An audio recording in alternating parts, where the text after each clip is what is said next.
નમસ્કાર મિત્રો, સ્વાગત છે તમારું ગુજરાત સંદેશ ચેનલમાં। આ વિડીયોમાં આપણે આજના તાજા અને મુખ્ય સમાચાર વિશે વાત કરીશું। તો વિડીયોમાં આગળ વધીએ તે પહેલાં તમે અમારી ચેનલમાં નવા છો તો ચેનલને સબસ્ક્રાઇબ જરૂર કરજો। કેદારનાથ ધામના કપાટ આજે ખુલશે। ઉત્તરાખંડના વિશ્વ પ્રખ્યાત કેદારનાથ ધામના દરવાજા આજે સવારે 7 વાગે ખુલશે। ગુરુવારે સાંજે બાબા કેદારની પંચમુખી ડોલી મંદિરમાં પહોંચી હતી। મંદિરના દરવાજા અને ગર્ભગૃહ યોગ્ય વિધિ સાથે ખોલવામાં આવશે। જ્યારે દરવાજા ખુલશે ત્યારે મંદિરમાં પ્રવેશ કરનાર પ્રથમ વ્યક્તિ કર્ણાટકના વીરશૈવ લિંગાયત સમુદાયના મુખ્ય રાવલ ભીમાશંકર લિંગ હશે। આ પછી શાશ્વત જ્યોતના દર્શન થશે અને ગર્ભગૃહ અને પરિસરની સફાઈ થશે। ત્યારબાદના મહત્વના સમાચાર તરફ આગળ વધીએ।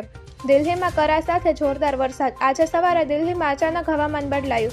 70 થી 80 કિલોમીટરની ઝડપે પવન ફૂંકાયો। ધૂળનું ભયંકર તોફાન આવ્યું અને ભારે વરસાદ પડ્યો। કેટલાય વિસ્તારોમાં તો કરા પણ પડ્યા। ભારે વરસાદના કારણે અનેક વિસ્તારોમાં પાણી ભરાઈ ગયા। ખરાબ હવામાનની અસર વિમાન સેવા પર પડી છે અને ફ્લાઇટ્સ મોડી અથવા તો રદ થઈ છે। જોકે વરસાદના લીધે ગરમીમાં રાહત મળી છે। ત્યારબાદના મહત્વના સમાચાર તરફ આગળ વધીએ। આવતીકાલે અહીંના લોકો વરસાદ માટે તૈયાર રહે। ગુજરાતમાં કમોસમી વરસાદની આગાહી કરવામાં આવી છે, જેમાં આવતીકાલે એટલે કે 3 મે કચ્છ, બનાસકાંઠા અને સાબરકાંઠામાં ગાજવીજ સાથે છૂટોછવાયો વરસાદ પડી શકે છે। નોંધનીય છે કે રાજ્યમાં આવતીકાલથી 7 મે સુધી વરસાદની આગાહી કરવામાં આવી છે। બીજી તરફ ગુજરાતીઓને આજે ગરમીમાં કોઈ રાહત નથી મળવાની। રાહતની વાત એ છે કે આવતીકાલથી ગરમી ઘટી શકે છે। ત્યારબાદના મહત્વના સમાચાર તરફ આગળ વધીએ। બ્રિટનમાં મે મહિનાની શરૂઆત અત્યાર સુધીની સૌથી ગરમી। બ્રિટનમાં મે મહિનાના પ્રથમ દિવસે જ ગરમીએ તમામ રેકોર્ડ તોડ્યા છે। બ્રિટનમાં 1 મે 2025ના રોજ તાપમાન 19.3 ડિગ્રી સુધી પહોંચતા અત્યાર સુધીનો સૌથી ગરમ પહેલો દિવસ નોંધાયો છે। લંડનના કેવ ગાર્ડનમાં આ તાપમાન નોંધાયું હતું।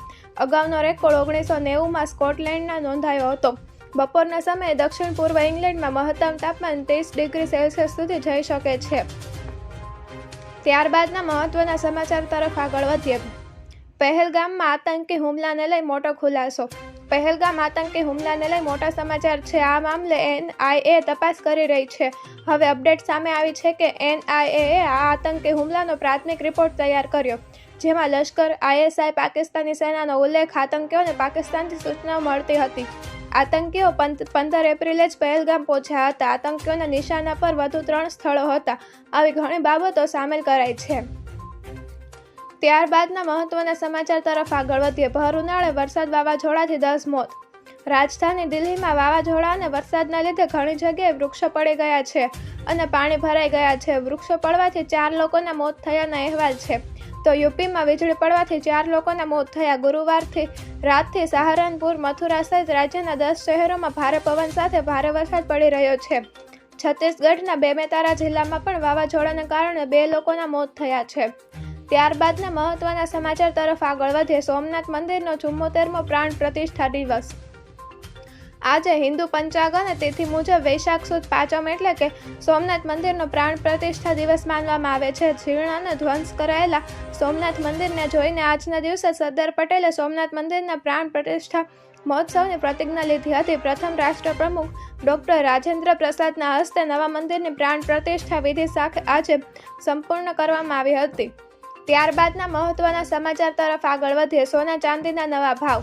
આજે સોનાનો ભાવ ઘટ્યો છે। 24 કેરેટ સોનાનો ભાવ 95,870 રૂપિયા પ્રતિ 10 ગ્રામ થયો છે। 22 કેરેટ સોનાનો ભાવ 87,890 રૂપિયા પ્રતિ 10 ગ્રામ થયો। બીજી તરફ 1 કિલો ચાંદી 97,900 આસપાસ ટ્રેડ થઈ રહી છે। ગયા અઠવાડિયામાં ચાંદીનો ભાવ વધી તે 1 લાખ રૂપિયાની પાર પહોંચ્યો હતો, જો કે પછી તેમાં ઘટાડો થયો છે। નોંધનીય છે કે હાલ લગ્નની સિઝન વચ્ચે રોજ સોના ચાંદીના ભાવમાં વધઘટ જોવા મળી રહી છે। જો મિત્રો તમને આ વિડીયો પસંદ આવ્યો તો વિડીયોને લાઇક કરો, તમારા મિત્રો સાથે શેર કરો અને ચેનલમાં નવા છો તો ચેનલને સબસ્ક્રાઇબ જરૂર